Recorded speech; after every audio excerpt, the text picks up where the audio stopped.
The opinions and views expressed in the following program are those of the speakers and the host, and do not necessarily reflect those of Yoakley Scott Corporation and your sports network. Yeah, I've been closer to Jesus before, so can you help me out?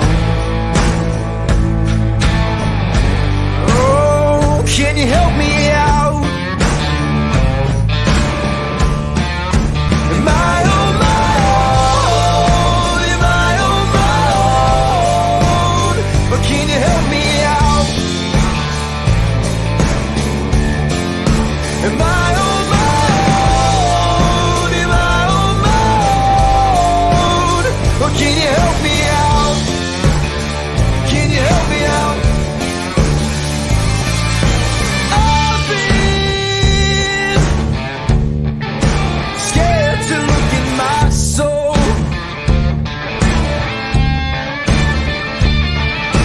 I've been afraid I would follow the road. Yeah, afraid of the things I've been told. It's Thursday, which is one day from Friday, which is a big week 10 here on YSN. It's Running Point, brought to you by Greenwood Chevrolet in Austintown. Anthony Hartwig alongside Ty Bartell. And right off the bat, we are joined by a very special guest, another Anthony, solid name, Anthony Romo from the Voice of Hubbard. We're going to give you the banner there, and we're here to talk about maybe a sneaky big matchup this week in week 10. I don't know. I mean, it's Hubbard South Range. It might be a little bit competitive. I don't know. It's definitely a game that everyone's been looking forward to all year, and kind of relieved that we got here with both teams pretty healthy for the most part, and hopefully they leave Friday night healthy as well. My first question, the question I wanted to ask you, Anthony, with you being up close and personal, getting a chance to see this team not all nine, but most of the games this season out of their 9, what has been the biggest difference that you've seen from this Hubbard Eagles squad as compared to ones in years prior, ones where they looked similar but couldn't really quite get the job done as much as this year? What's been the biggest difference you've seen? Well, obviously, first off, the biggest difference between this team and some of the good teams Hubbard's had in the past is the wing T offense, which this is the first year that Hubbard has incorporated this into their system. And just a difference that I've seen this year compared to really last year is just the experience. I mean, our offensive line, we only graduated 1 or 2 kids from that line last year. So a lot of these kids this year got a lot of valuable experience last year. And they've played such a big role in the great season that TC Caffey has had. Caffey currently 2,220 rushing yards on the ground, 33 touchdowns heading into week 10. But he'll be the first one to say that he would not be where he is right now without the amazing play of his offensive line. And they've really just done a great job week in, week out, controlling the trenches, playing disciplined. And it should be a big battle week 10. 2 great offensive lines, 2 great running backs. And I'm really excited. I want you to dive into this because, like, a lot of people will look at Hubbard's stats and look at their games and not watch them on film and go, well, all they do is hand the ball off, and it simplifies this offense. And you said they run the wing T. I'm a Georgia Tech fan. I watched the triple option for about 10 years. Saying it's such a simple offense is kind of it's discrediting what Hubbard and what teams that run this wing T offense do. There are a lot of intricacies to running a wing T offense. It's not just simply hand the ball off and let your running back do its thing.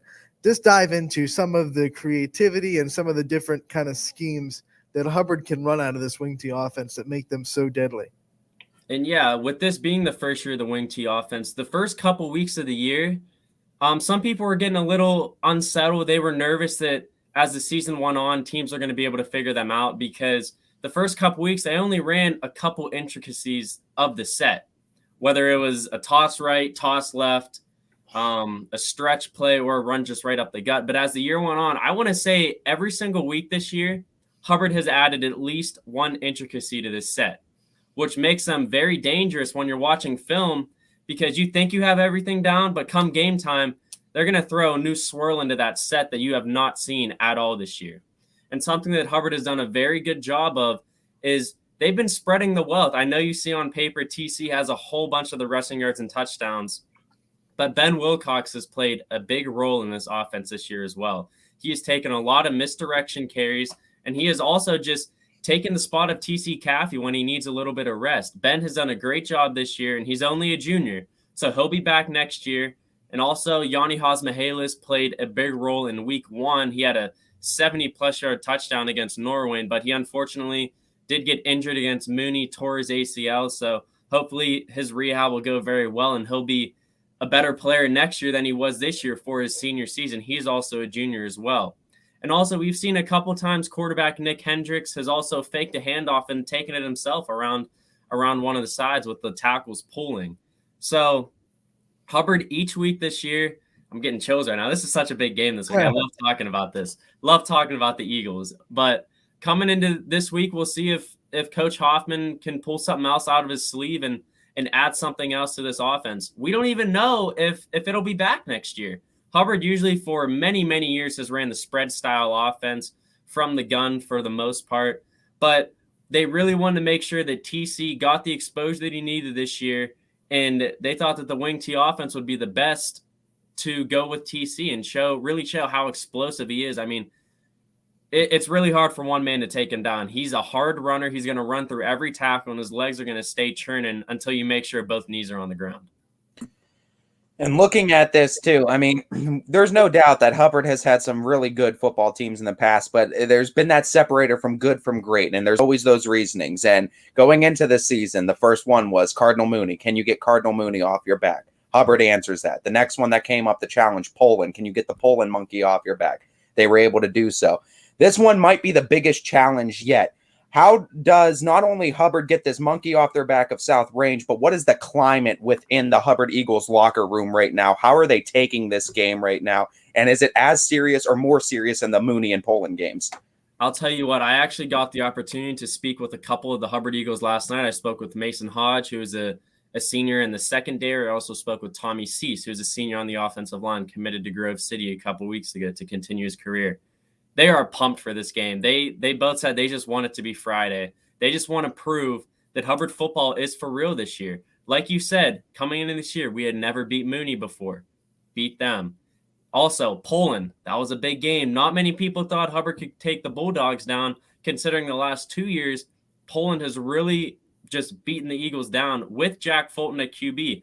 Hubbard knew how good of a quarterback Jack Fulton was. They know how good Christian Colosimo is. They know how good Dom Parker is.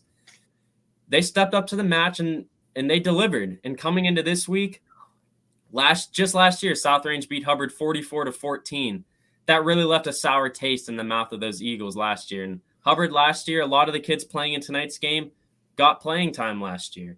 So they really coming into this match, they're pumped and they just want to prove a point. And what was your question before this? Oh, how could Hubbard? What is it going to take for Hubbard to win? I think it's really going to take discipline. Good Hubbard teams in the past, when we've gotten into big games, they've shot themselves in the foot with penalties a lot. A lot of the regional final matchups against St. V's, that's what really made us lose in those games, was not being able to stay disciplined. And another thing is just to control the trenches. Hubbard's really going to have to control the trenches, get TC some gaps and some holes to run through. Because like I said, it's hard to bring them down, but when you have 5-6 guys jumping on your back every single play, fatigue's going to set in early for Caffey. Let's talk about this Hubbard defense that I feel like no one really talks about. Because all the attention that TC Caffey's getting and all the attention this offense is getting, this defense has stepped up. I believe only allowed more than 20 once. Maybe twice. Yeah, twice against Norway and against Poland. Obviously, this is a big task for this defense, but they're going to have to make some stops. They can't get into I believe they can't get into a shooting match with South Range.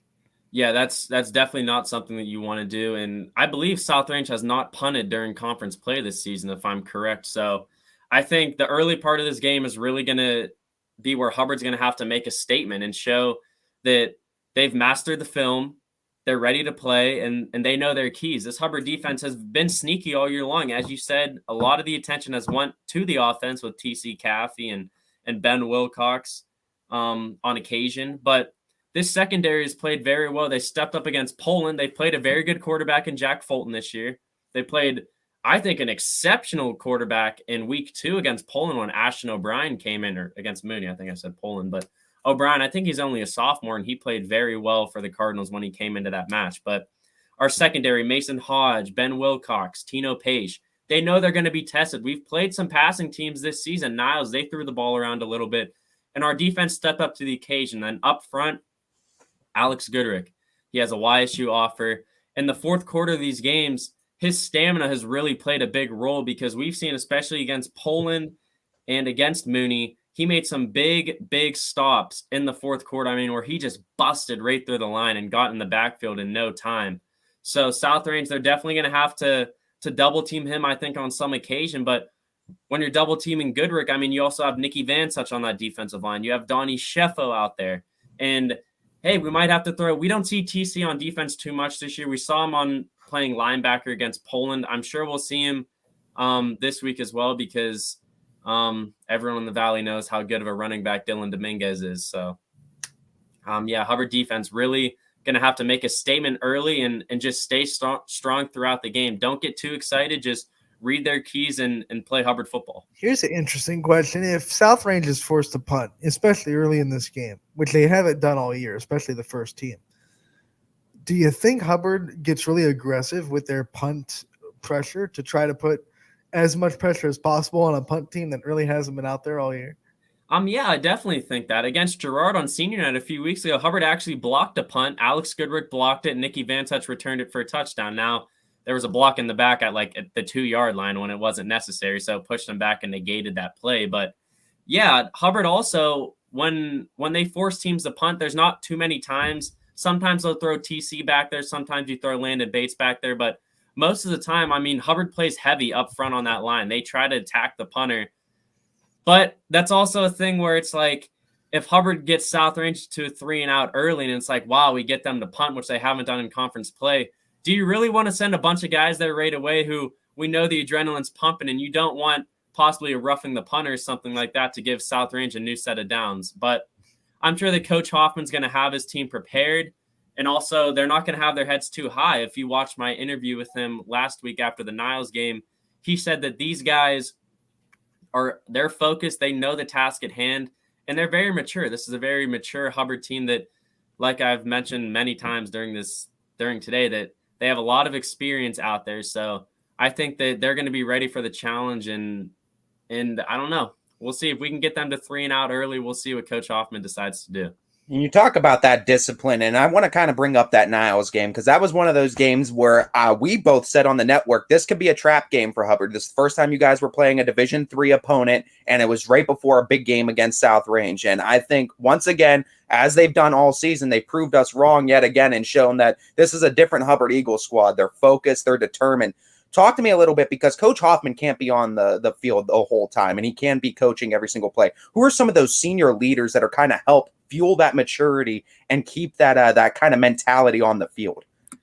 I think, well, first off, you got to go TC Caffey. During that Poland game, especially when we went down big, we were down 23-6 at half. Caffey gathered that whole group together, gave them a little pep talk, and let them know, hey, we still have a full another half to play. If they can do what they did in the first half, we can definitely match that and do even better in the second half. And we saw Caffey, even during that Poland game, when we were giving up touchdowns and we were down big, he was right there patting guys on the helmet, patting them on the back, saying, let's go. This game is not over. We know what we're capable of. We have not reached that level yet. And another big senior leader, I would say, is Robbie Kissed. He's another guy on that defense that I did not mention. He's made a lot of big plays for this defense this year, and he's kind of that hype man. Whenever he makes a big play, you're definitely going to see him showing emotion, giving him a fist bump or trying to hype the crowd up. And another senior leader, a calm guy, I would say, is Nick Hendricks. He lets no moment – never mind, he's a junior. But I'll also say another leader on this team is quarterback Nick Hendricks. No moment's ever too big for him. He always stays calm. And when your quarterback's calm, your leader of your team, that's definitely going to calm the rest of the guys down and get them back on track.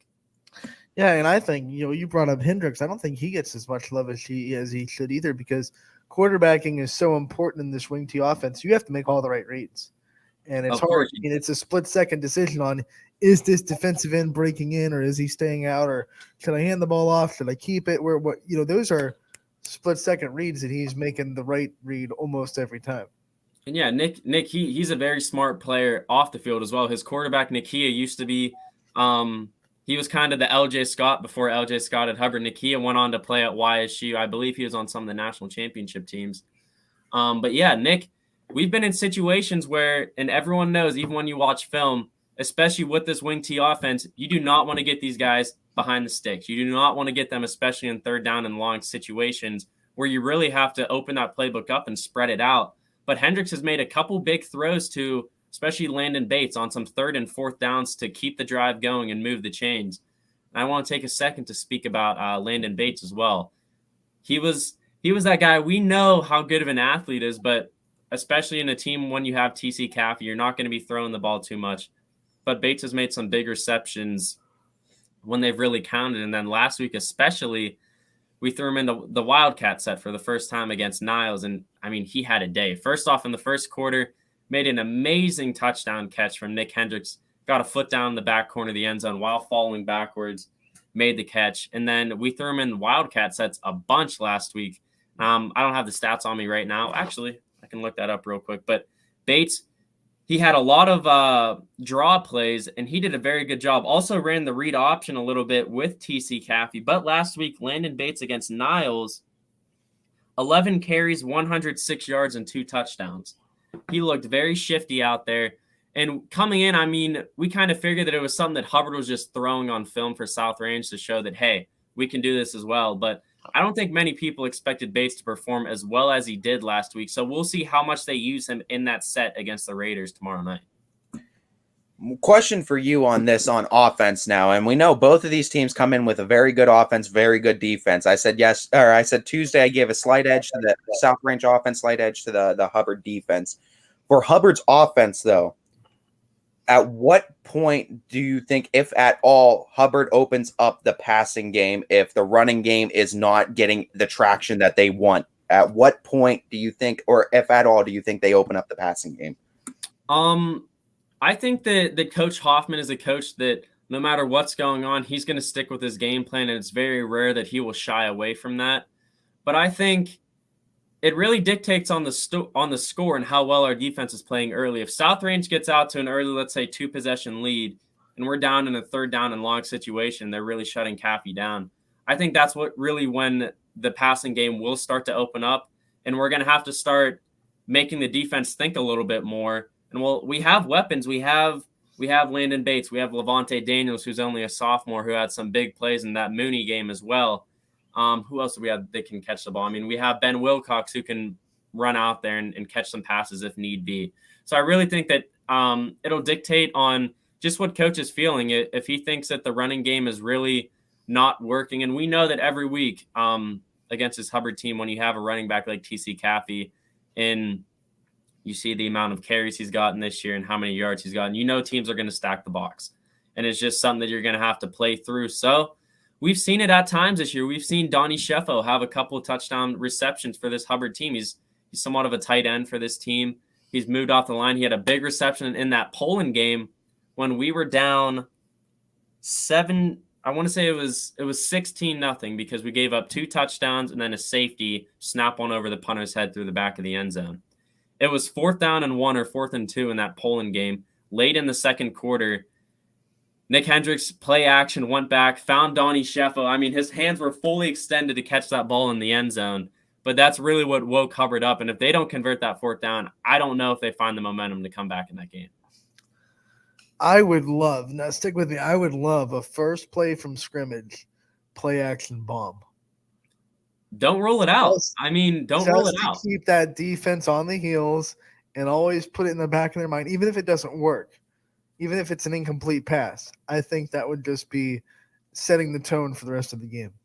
And that's something that Hubbard offenses have really had to do in many years because, they've had so many great running backs through the years. You have TC this year. You had Jeremiah Harris. You had Ralph Morales, and you also had Davion Daniels, who played quarterback on the last Hubbard regional finalist team. But, he ran the ball a lot. You had, of course, LJ Scott, Andre Givens, the list goes on.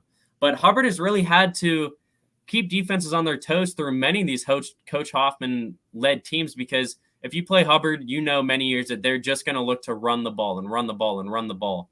And Coach Hoffman, I think he's done a great job. I mean, you see it. He's Hubbard's all-time leader in wins. He's done a great job in the big moments of keeping these defenses on their toes and throwing the ball when he has to, just to open up that run game a little more. Romo, this game's at South Range, so DJ's going to have the call. So where are you going to be? So here's the deal. So we don't know what's going on. I will be on primetime later if anyone wants to tune in. My parents will be going to the game, so I think that I'll be sitting with them. If they decide to not go, I know Jim will be on the sidelines taking some pictures for YSN. So we may be a little spread out, but I'm sure Jamie and I we'll be reading each other's minds the whole night. We'll give each other a few looks of when we think something's going good and when we think it's not going good. I think you should give us like live sideline reports with your phone. Hey man, I wish we might have to do that. That's a good idea. Social media, like, hey, you know, that would be really cool from the Hubbard side of things. Since the South Range guys calling the game, you know, that would be a good idea. Honestly, I never really thought of that. This is what Running Point's for. It's for coming up with ideas. It is. I mean, that though, you guys have 2 full hours. You're in the thick of the Hubbard community. You know this is the talk. How much blue are we going to see in these stands on Friday night? This is actually what I'm real close with our athletic director. We speak a lot. And I mean, I was telling him, I don't know if these South Range people know, Hubbard travels very well. We go up to Jefferson, the stands are packed. So what I could really see is, I know Hubbard people are going to get there early, and don't be surprised if there's a lot of blue on that home side tomorrow night. I know, and I know that I'm going to go get my parents' tickets right after this at Eagle Wear and Hubbard. I know that they've been selling tickets all week, and I know that the atmosphere is going to be second to none tomorrow night. South Range, I mean, because here's the thing. I don't know, Anthony, do you know what the capacity is on the away side at South Range? I'm not entirely sure. And I know the old stadium, it was like big home stands and like rinky dink away stands, but they're in a new facility now. I know that there's going to be a section roped off for the Hubbard band, and there's going to be a section roped off for the student section. And there's a spirit bus full of kids going to South Range. I don't know, it might be 2. So there's going to be a little sliver of space for Hubbard fans. So I know that they know that they're going to get there early. Definitely going to be standing room only. And I mean, that's up to South Range on how many people they'll let into the game for standing room only. Because I mean, let's be honest, 2 9-0 teams. We both know that it's going to be a sellout stands wise. We both know that both sides are going to be full. That's what I missed the most about the old South Range Stadium. I don't know if you've ever been there in the North Lima South Range. So they had the stands, but they had so much room in that whole place that the standing room was, it could probably fit 10,000 people just because people could just stand around on a hill or whatever it may be. You don't see that a lot in high school football anymore, and I miss it. So one thing before we let you go, someone has to lose this game, and no matter what, both teams are going to be in the playoffs, poised to make a deep playoff run. Do you think a loss for either of these teams could be taken as a positive heading into these playoffs? Definitely. And I wish Jamie was with me right now, because I was talking about this with Steve and Mike last week on the post-game show. Jamie tells a great story of his senior year. He was a starter on that regional finalist team that Hubbard had in 2018. I must add, Mark Wade threw like 3 or 4 picks that year, and Jamie had 2 of them.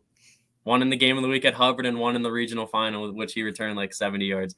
But Jamie tells a great story that Hubbard was 9-0 going into week 10 in 2018. They played a very feisty Youngstown East team, which, if you guys remember, that same East team took down number 1 state-ranked Canfield. They took down Poland that year as well, which, I mean, is really unheard of. So East had to come into that game to solidify a playoff spot. Hubbard comes in senior night 9-0. The year before, we rolled over East. 2 years before, actually, last 2 games. But East came into that game. They had Delshawn Petrosky, who then went on to Cheney. But, I mean, he was actually the backup quarterback because their starter had gotten hurt. And, man, was he good. He was a really, really good quarterback for that East team. And East came into Hubbard. They scored a touchdown with under 30 seconds to go, the go-ahead touchdown to take down the Eagles.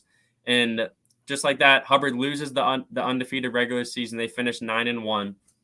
But Jamie says that game right there was the best possible thing that could have happened to that team. He said they really regrouped after that and looked themselves in the mirror and said, hey, we are not unstoppable. We've been stopped here, but now we're going to be unstoppable. Now we're going to add an extra gear in practice this week, and we're going to make sure that we play better football than we have this whole entire regular season. So then the playoffs come, get the pairings. We play Indian Creek in the first round, beat them, which that was a really cool game because Indian Creek, that was – Hubbard usually, like I say, Hubbard travels well and they fill up the stands early. It was like 5:45. I walked into the stadium and Indian Creek had that place full on the away side. And Hubbard's away side seats 2,000. So that was cool. But we come in, beat Indian Creek. And then the next week we play Steubenville. At Boardman, Steubenville, defending state champs. They have Tavion Crawford, who was one of the best backs that we thought in the country coming into that game. And we beat Steubenville for the first time in school history. And that was really a statement win for that Hubbard program. And then the next week, regional final comes. We play Girard. It's a rematch at Niles, sellout at Bo Ryan Stadium, and Girard gets the upper hand in that game. But going back to what you had initially said, I think a loss, well, the losing team is actually going to have a good bit of momentum going into the playoffs, saying, hey, we faced defeat. We know what it feels like, and we're going to try our hardest so we don't feel that again. And I'll tell you what, whoever has to play the losing team in round one of the playoffs, I'm praying for you because that team is going to come out with an absolute vengeance. Yeah. A lot on the line, a lot at stake on Friday night, but good to know that both teams still have a lot to look forward to no matter what the outcome is of this one game. And something else I might add is as the regions look right now, the computer points, if the playoffs started today, Hubbard would play Akron, St. Vincent, St. Mary's in the first round. And that's yet another school that Hubbard has just never seemed to get the upper hand on. There was a point in the early 2010s where we played them in the playoffs in 4 out of 6 years. 2010, we played them at home. We're the 2 seed. They're the 7. They have Duran Grant, who went on to play at Ohio State and went on to play for the Steelers. They come into Hubbard and beat us 27-19 and upset. And that first matchup was pretty cool because it's like, wow, we're playing the school that LeBron James went to when he was in high school. He played football for these guys. Mm-hmm. They beat us then. Then 2012, LJ Scott's sophomore year, we played them in the second round at Fitch. They had Paris Campbell on that team. They beat us like 54-12. Then 2013 was Paris Campbell's senior year. We played them in the regional final at Ravenna. And wow, Paris Campbell may be the fastest person I've ever seen in real life. He took a halfback draw up the middle, and I think he got from the 50-yard line to the end zone. His 50-yard dash was probably 3.7 seconds. Like I've never seen someone move that fast before. They kill us in the regional final, and then we play them again in the regional final the next year, and that's where it was like, okay, like we get it. This is LeBron's high school. We're sick and tired of these guys. It's time to get over the hump. This was LJ Scott's senior year. We were number 1 ranked in the state all year long coming into this game. Game played at Ravenna again. We won up by 2 scores with under 3 minutes left. LJ took one into the end zone, and everyone started to feel it. It was like, wow, we're actually finally going to get over these guys. Well, had other plans. A touchdown and then a very questionable play with under a minute left that St. V's was taken down at like their own 30-yard line. And their guy fumbled the ball. Everyone in Hubbard knows that the knee was down, but the ref said otherwise. All the Hubbard guys thought the play was over, and then a St. V's guy, Pat Olivero, I remember the name, picks the ball up and runs it 60 yards down the sideline to win that game. Liberty knows the feeling. Yeah. I mean, just last week. And another cool moment about that setup was if Hubbard would have won that game, we would have moved on to the state semifinals the next week, and we would have played co-D3 Player of the Year. LJ won Division III Player of the Year. He won it. They split it. It was between him and a quarterback named Joe Burrow, who we would have played the next week in the state semis. But It's a lot of Burrow line. moves on to Ohio State, and I think he actually had a pretty good college career, and Yeah. he might be in the league right now. So Robo, it's going to be real fun. We're going to talk to you again in prime time, and maybe we'll talk to you again next week to recap this one and talk playoffs. But we got to let you go, and we'll see you again on prime time tonight. sounds good, guys. I'll see you. And make sure you tune in to primetime too, 5 o'clock. And DJ and the guys, Romo's going to be there. They're going to have all that at 5 o'clock here on ysnlive.com. Don't miss it. It's going to be fun tonight. We keep rolling from a big from a big Week 10 matchup in football to a tournament matchup in volleyball. We are talking to Bree Harbison, the head coach of Brookfield. Coach, thank you so much for joining us today. Hey, thanks for having me, guys. We are excited to have you. You guys have a big tournament matchup tonight in Western Reserve against, I believe, Sebring. You already got one tournament win under your belt. Let's talk about that and talk about your season as a whole and what you've seen from your girls. Oh, man, it's been a great season. I love my team. They work so hard.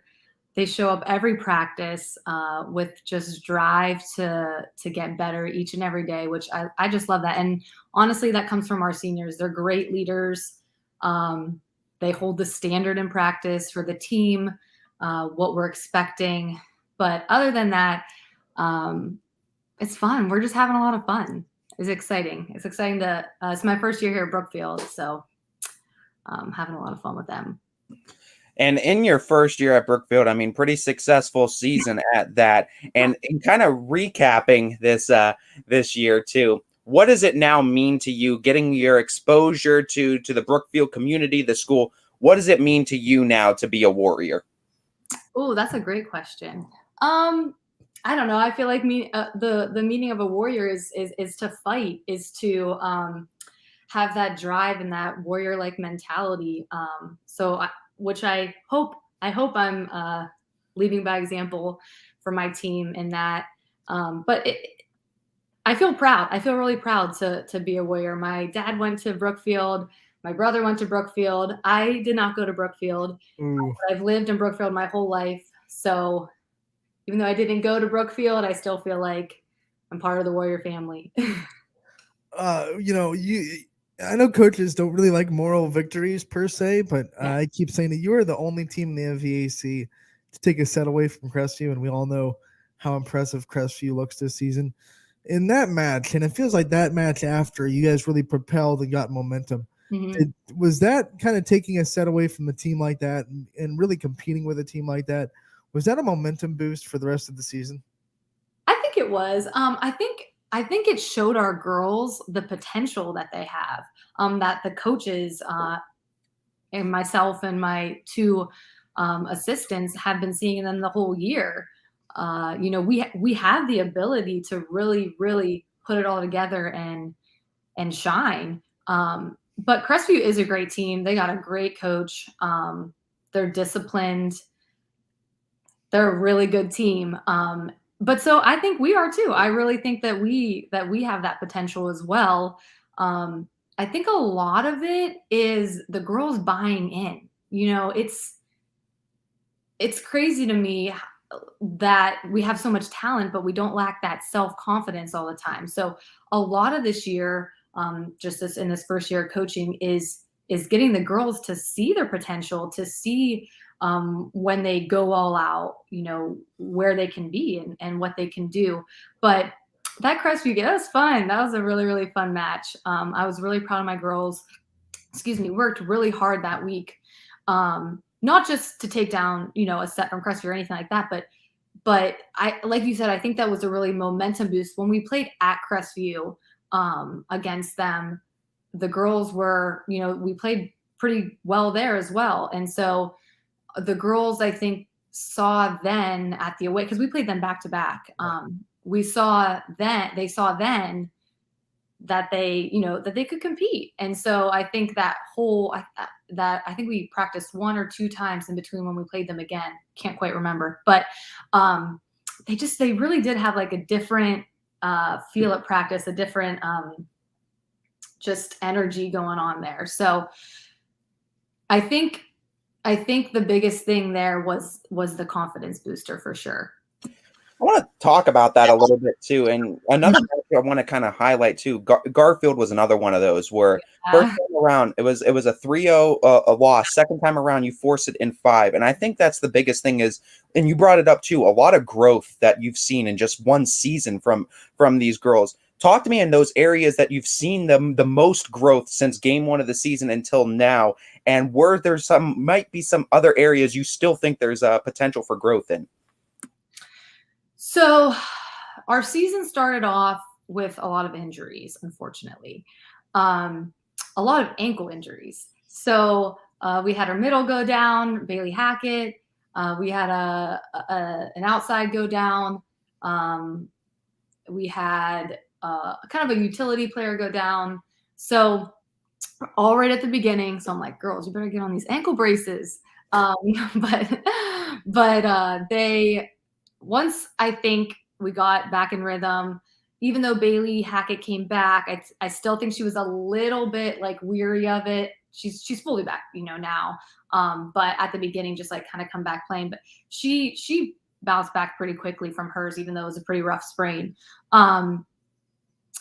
But all that to say, I think the biggest growth that we've had is playing or never giving up on a ball. So what I mean by that is we have 3 rules. Our first rule is never give up on your teammate. Our second rule is never give up on yourself. And our third rule is never give up on a ball. And I actually took those I played college volleyball, and I took that from my college volleyball coach. And I've incorporated it in with the team this year.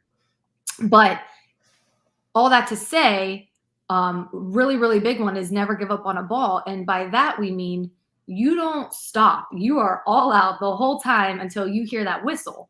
And so what that means is that correlates to practice too. So we have a saying, it's called finish the move, which I hate to say, I took it from my college coach again, but you know what? It worked for me. So I'm like, oh, hopefully this can work for these girls. So finish the move in practice when we're doing a drill. For instance, if we're working on defense, okay, a ball's hit, the defender didn't get the ball, or maybe made the wrong move, or read the hit wrong and went the wrong way. Regardless if they get the ball or not, they're stopped and loaded. They still have to finish the move, what they should have done, or maybe the move they should have made that they didn't make. And so that hopefully, I'm hoping, is correlating with them the idea of all out all the time, finishing the move, never giving up on that ball until, the whistle blows.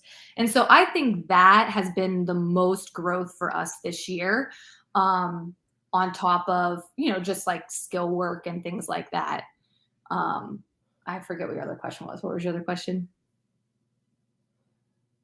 I'm sorry. The other question was just what are some of what were the areas you saw the most growth in? What are some areas you think there's still potential for growth? Oh, yeah, that was it. Okay. Sorry, I got carried away. No, you're right. So I think that our biggest area of growth still is our confidence. Like they've come a long way. They've come a very, very long way. But sometimes I just feel like, we might make a mistake or something like that, and then we're oh crap, I just made the mistake. It's next play, right away. Short-term memory. We're always like short-term memory. You can't have that long-term memory in volleyball because the game's so fast. The next serve's coming. The next point's coming. You can miss your hit and get a block the next point. So I think that's just we've come so far. We're doing really well with it, but I still would like to see that just a little bit more. And now that we're here in tournament play, yeah, can you kind of preview this matchup tonight with Sebring and what you expect to see and what kind of the keys to victory are for your guys? Yeah, so Sebring is another team that hustles.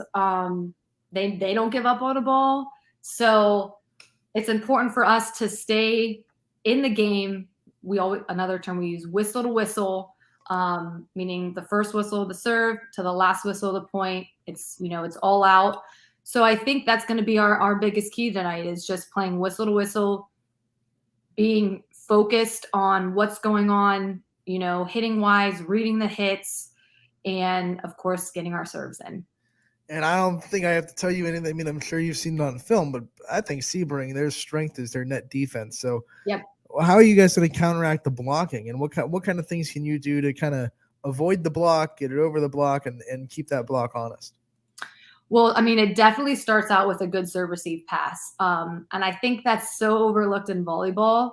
DSs and liberos, they don't get much credit because a big kill, a big block, a good set, those are the big things that everybody's like, oh, like, screaming and yelling, which are, I'm not taking away from those things. But everybody forgets that off of, how do you get this set? How do you get the hit? That comes from a good pass, a good up on defense. And I'm biased. I was a libero in college, so I will say, but it is, I mean, that's huge. We need a good serve receive pass. So I truly think the key to tonight with our setting and our hitting is going to be serve receive passing and defense, getting good ups, getting good passes. Other than that, I'm confident in our setters and I'm confident in our hitters. I'm also confident in our serve receive, but I think that's the key. Since you are a libero, I am not shocked at all that you have one of the better liberos in the area who is on the All Ysn honorable mention team, Logan Shingledecker. Her sister Lauren, by the way, second team All Ysn and up for Baird Brothers Big Dog of the Valley this week. Give the Brookfield community kind of a pitch or a selling point on why they should go out and vote for Lauren Saturday at midnight. You should vote for Lauren because she is number one, such a hard worker, truly a joy to coach. Love her. But also, I don't have her stats out right now. I'm not super big on stats, although I think that they do tell, a lot about the game. But she has a great hitting percentage. She's really a go-to for us when we need a point right away. She's got a really hard, strong arm swing, and she got a great serve as well. So she's definitely deserving of the honor for sure. And looking at this, I mean, the stats, like you said, you don't want them telling the whole story, but they also do not lie. And looking at that, having 3 different players with over 30 aces in Lauren Shingledecker, Bailey Hackett, and Anna Reichert, what does that mean for your team as an offense when you have 3 players, 30-plus aces, when you have such good serving back there to kind of get that offense rolling and get into your rhythm? That's huge, getting aces. So what I forget who I was talking to. I was talking to one of the refs. I don't remember what it was, but he made a point that if you get your serve over, the other team, has to pass a good pass. They have to set a good set. They have to hit, a decent swing over the block, right? So they have so many things they have to do, and all you have to do is get your serve over. So that's what I try and tell the girls. If you don't get your serve over, that's just giving them a free point, right? So but let me say this. I do like aggressive serving. So it's like we got to find that happy medium where we're still serving really hard. We're still being really aggressive on our serves, but we're not, leaning more towards errors on the other hand. But I'm happy to hear that we have that many. I didn't even know that, to be honest with you, that they all had those many aces. So I'm happy to hear that. We do have a pretty good, strong serving team. So I hope that can continue to be a strong suit for us through this playoff run. Good. I got you covered with Lauren's stats because I had them for our list. Okay. 190 kills, a hitting percentage of 209. So that's nice. 209 is a good for individual hitting percentage. I mean, that's one of the reasons why she's on the list and she's up for Baird Brothers Big Dog of the Valley. Yeah. I'll tell you what, not the only stat I should say, but one of my stats that is, I think, that is very overlooked is the serve receive, like, quality passes. I don't know if those go in anywhere. We take those because that's what I look at. I want to see the quality of the serve receive pass to the setter. So for instance, if it's a 3, that means it's a 3-option pass where the pass was perfect on target to the setter. The setter had 3 options of setting the ball. 2 options, setter or passer passes it. They have, it's a decent pass. Maybe they can't set back, maybe they can't set middle, but they can have 2 options. And then obviously one option pass, they only can set 1 option, and a 0 is an ace. So that's honestly my favorite stat. That's what I look at the most on my team. because I think that, like I said, we get a good servicing pass, we're in sync, we can run our offense. My final question for you, Coach, and this is one I like. This one I like talking to a lot of former players with, and this one I like to ask a lot of former players because it seems like your college days, you're taking a lot of what you learned there and you're putting it to your girls, and I mean I commend that. What is one thing Coach Harbison would tell Bree Harbison, the player, if she had a chance to? Ooh, oh, that's a good question. I like that question. Oh, let me think. Coach Harbison would tell Bree Harbison. I think I would tell her to. Oh gosh. Okay, wait. Are we talking high school player Bree or college player Bree? Let's go high school player too. Let's go high school player Bree. Okay. High school player, I would tell Coach Bree to tell high school player Bree, work on your defense and work on your servicing, because I was actually a hitter in high school.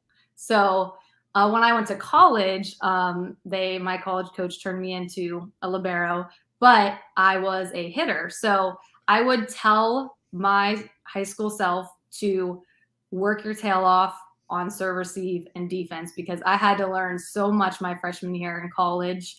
And I actually ended up starting my freshman year, but it was a lot of learning in that time, because like I said, I played all around, but I didn't prioritize defense or serve receive. Coach, thank you so much for taking the time to join us today on game day. Yeah. Good luck tonight and the rest of the tournament run. We hope it's a long one, and we hope that we get to talk to you again real soon. Thank you, guys. I appreciate you having me on. Work on your defense, girls. That's Coach Harbison, as she said right there. Work on your defense. Thanks, guys. Have a great day.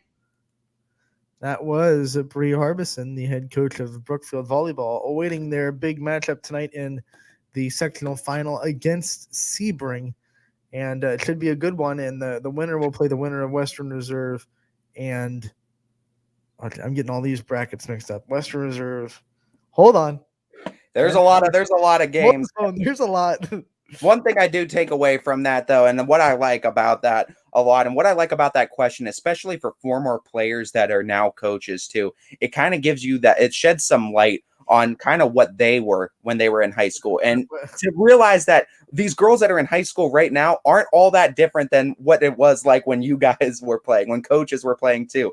And you could see how they realize after years of experience now, wow, I should have really done that. And now they're just trying to filter it into the girls and make these girls now even better.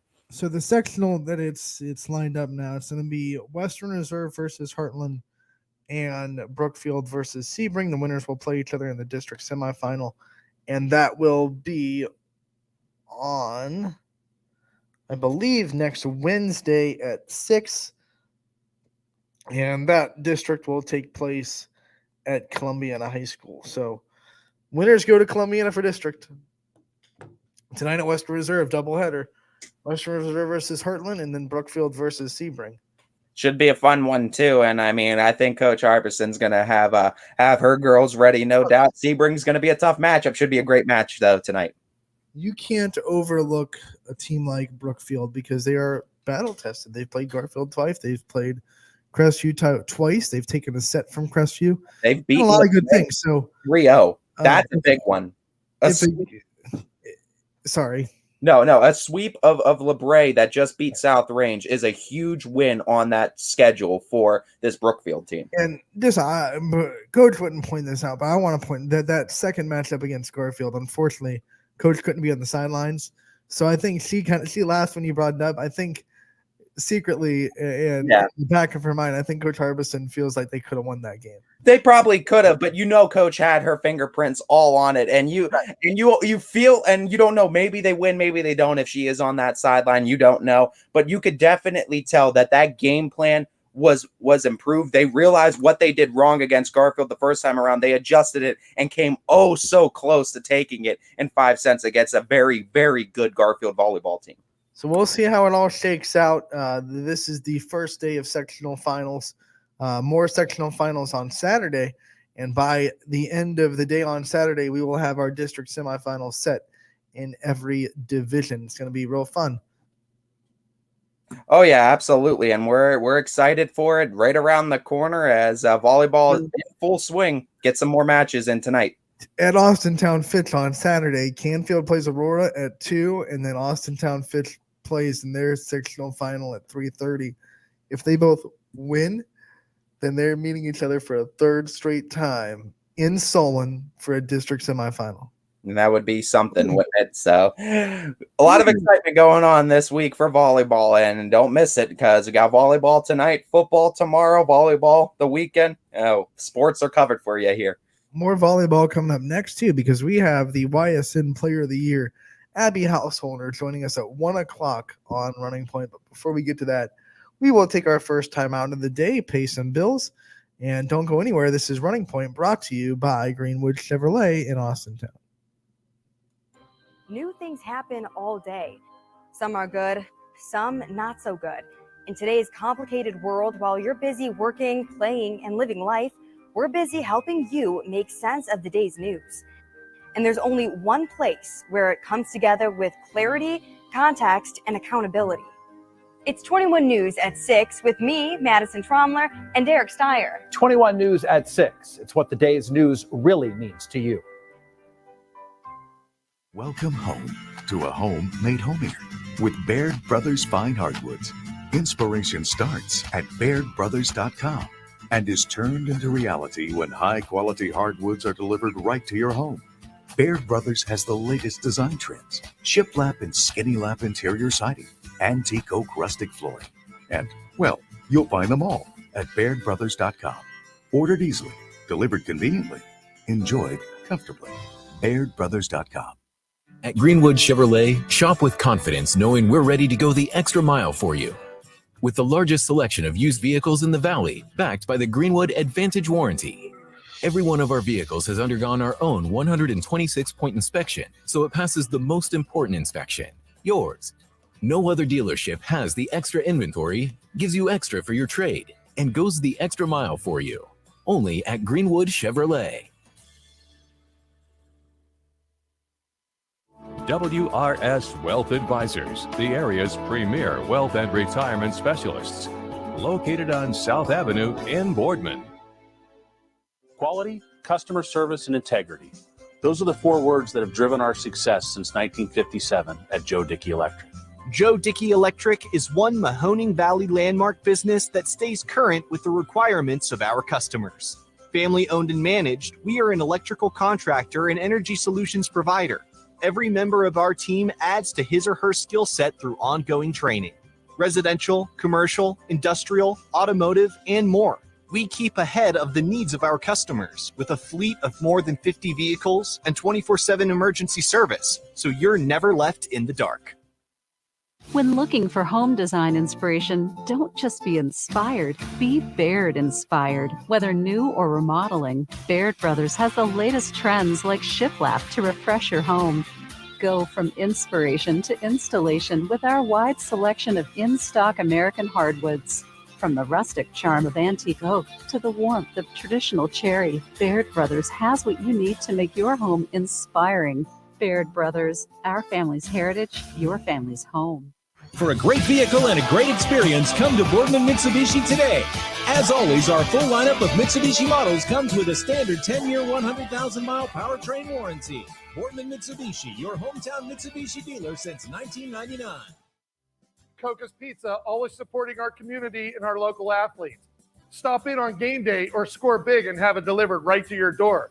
Check out our daily specials at cocaspizza.com. That's Coca's Pizza, we serve it hot. At Hubbard Chevrolet, Hubbard can help you get the financing you need regardless of your situation. I'm Tony Page, and I've helped thousands of customers in Northeast Ohio and Western Pennsylvania buy a vehicle. Visit HubbardChevy.com to get pre-approved. Remember, folks, Hubbard can help.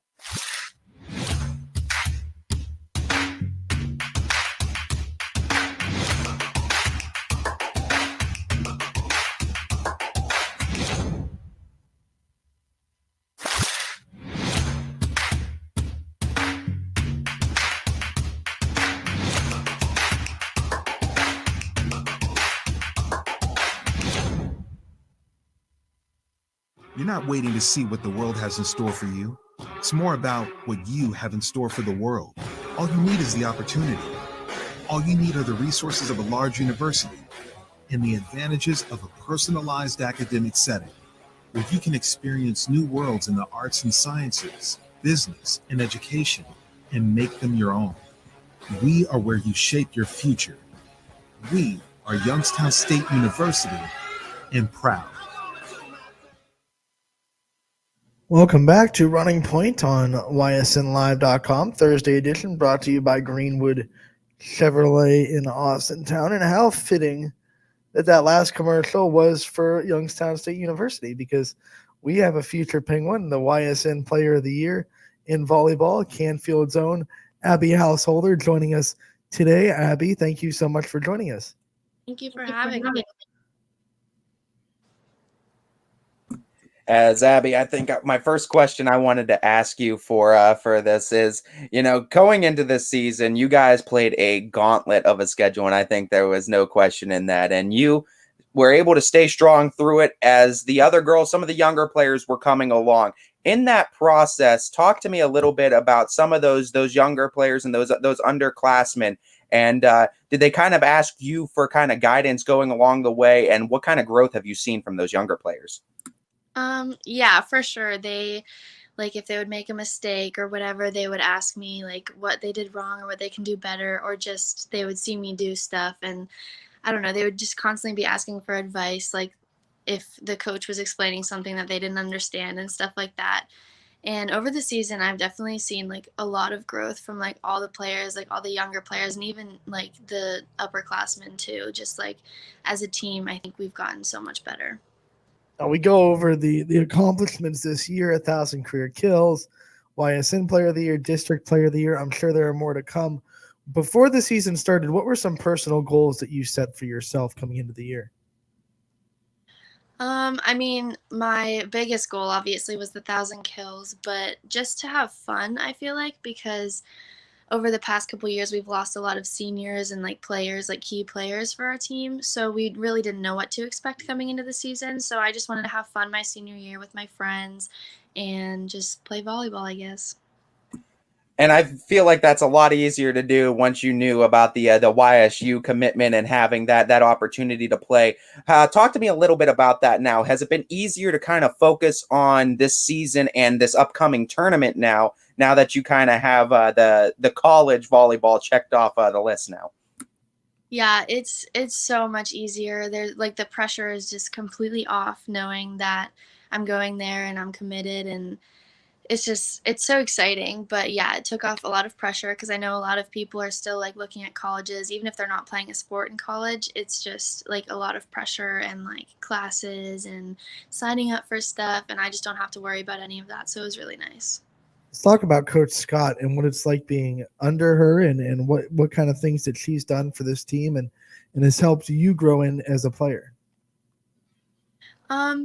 Well, she hosted a camp at Canfield my freshman year, and that's how she like first initially like saw me playing, I guess.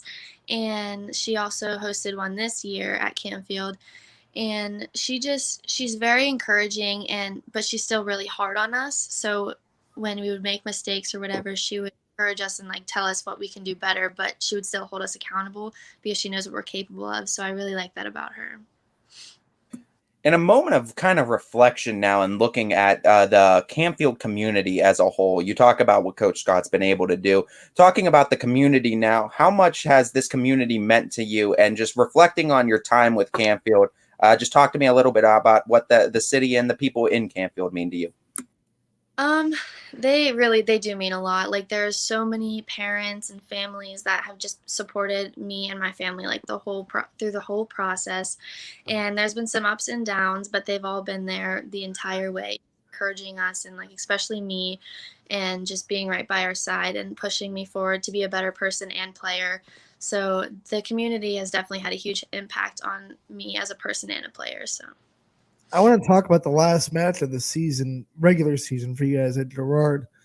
Man, that was coming off of the fifth game where you guys won 5 sets, and you could tell by that fourth set that you were running on fumes. I mean, you were just What was it like to kind of dig deep and come back and win that match in 4 sets when you guys were obviously tired?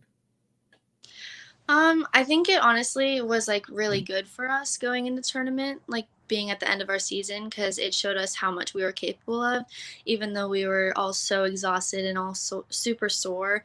And by that 4th set, I think we just wanted to get it over with almost, and we knew we had it in us. So I think it just proved to us how much we are capable of and how we can come back from like maybe not playing great because the 1 set was pretty bad, but we brought it together and we played as a team and it got a lot better. So I think that was good for us.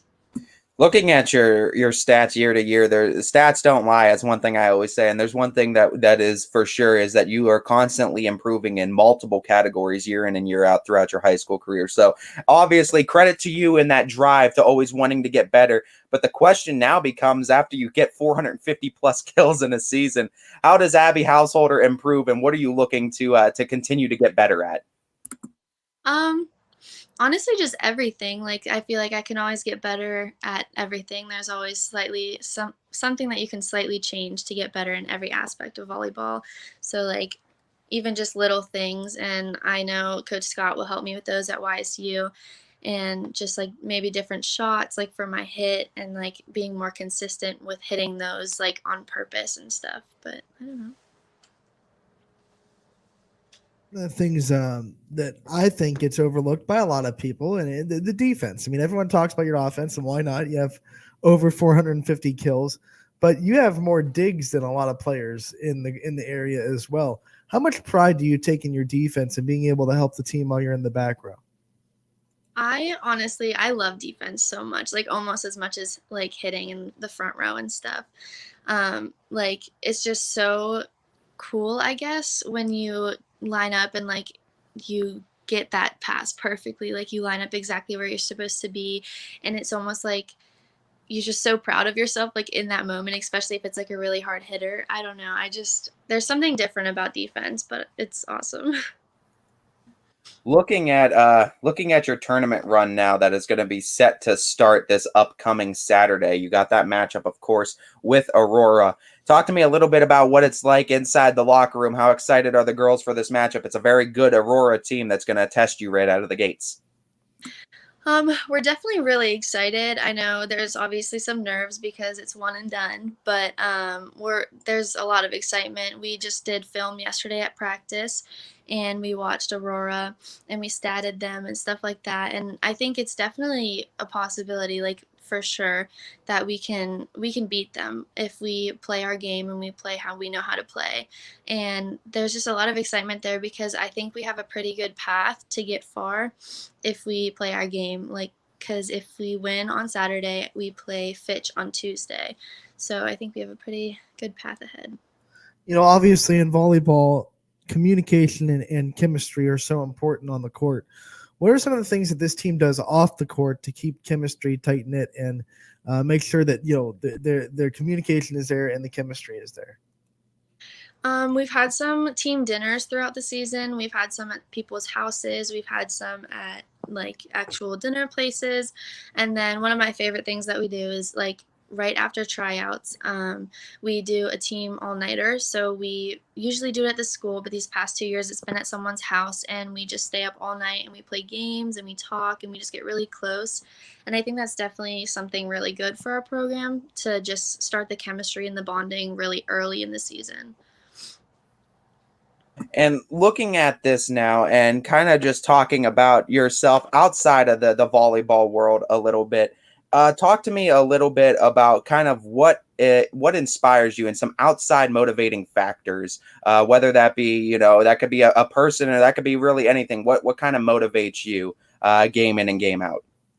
Definitely my family. They have been my number one supporter since literally ever. And my mom and dad, they both played sports in college, and that's where they met. And so they've really been a good support system for me, and they really push me to be better, and they know what I'm capable of. So if I like lose that train of thought or whatever, they're there to remind me. But Yeah, they're all super supportive. Even my extended family, like my mom's family, we're all really close. I think there's like 20 of us at this point, and they're all so supportive, and they love watching. So it's great to see them in the stands. Just to branch off that, there's a picture out there of when you got your 1,000th kill, and in the background you can see, I think it's your mom's family just going nuts in the crowd, and it's one of the coolest pictures I've seen all year. To say your mom knows volleyball is kind of an understatement. What's it been like to kind of have her help you along this journey and kind of guide you on this volleyball path? It's been a very like up and down process. I want to say like there was definitely some challenges when she was the coach, but we overcame them, and she's been by my side the entire way when she was coach and when she wasn't. And it's just awesome to have someone who's always there for advice, whether it's volleyball or not volleyball. And I want to say that my mom and I are pretty close, so that also makes it a lot easier, um, because she's just great at advice and she can critique me, and it's not like annoying because I know she knows what she's talking about. So Talking a little bit now about this team and the kind of chemistry you formed with them. I think the chemistry has been the biggest thing that we've seen, I think, improve over the season from game one all the way until now. Talk to me about your relationship with these younger girls. You talked to me a little bit earlier about how they come to you mentorship wise and for advice. How is your chemistry with the younger classmen, and how are your chemistry with the rest of your upperclassmen as well? I think I have some really close friends. My absolute best friend is a junior this year. She's the middle, Abby McElroy. So that's always great to have like a really close friend there on the court with me. And then I'm pretty close with the other senior, Allie Quirk. And just overall, I think all the friendships are great. Like there hasn't been any drama, and it's for sure we've all gotten a lot closer throughout the season, because last year there was only 5 of us from last year varsity returning. So half the team had no varsity experience. So it just took a lot of getting used to playing next to each other and getting used to being around each other all the time. But there's definitely some really strong friendships throughout the team. I've been to several of your games. I see a lot of younger volleyball players in the stands, whether they be from your junior high program or younger. And when you're doing what you're doing, obviously you're going to be a role model for people in the Canfield program that are younger than you. What does that mean to you to know that 5th graders, 7th graders, whatever age they are watching you guys and your varsity team saying, I want to be like Abby Householder one day, or I want to be like Abby McElroy one day, or whatever it may be. Like, I want to be in those shoes. Knowing that people are watching you and saying that they're looking up to you, what does that kind of mean to you guys? It's just really cool to think about because like you just play the sport and you don't think much of it, but as soon as someone recognizes the fact that like they look up to you so much or whatever, it's just so eye-opening to how much like younger kids can be watching you when you don't even realize. Like we had a team dinner with the 7th and 8th graders, and there's some girls that I don't even know that were telling my sister, who's the 8th grade coach, just how much they look up to us on the high school team.